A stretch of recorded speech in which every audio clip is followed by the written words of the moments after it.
Well, it's one thing to have a vision, to say we're going to build this into a model of prosperity for the 21st century. It's another thing to say, well, here's how we're going to get there, and here's how we're going to measure our progress. How do you know when you've achieved something? Well, this is where the indicators program comes in.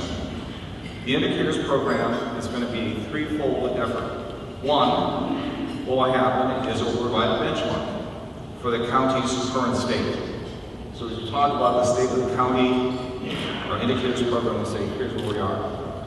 Number two, it will identify areas that most deserve the community's attention as we use our resources to develop our county into a prosperous community.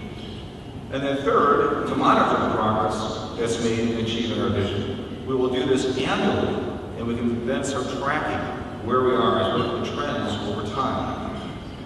The criteria that we use are right here. Number one, there's a great term you may remember if you ever had a class in research methodology called content validity.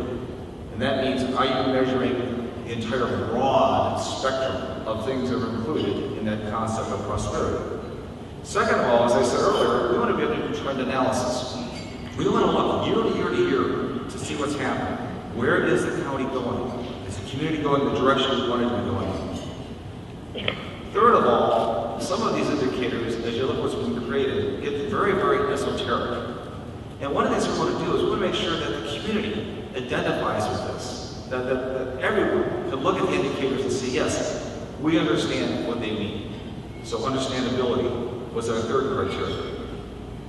Fourth, I have to tell you, I spent part of my life in academia, and I'll be the first to tell you that academicians have been very good at doing lots of great research that doesn't go very far in terms of being actionable. For my fellow academicians, my apologies, but indeed that's part of, I guess, our nature.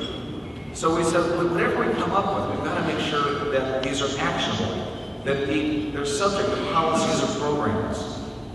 And then lastly, we said, well, let's use best practices. Let's look at what other communities have done, but also let's be sensitive to the fact that we're living in a very unique community. Here are the 6 dimensions of prosperity as we define them. Number one, well-being of people. And I'll explain the rationale behind each of these in a second. Number 2, education. 3, economic engine.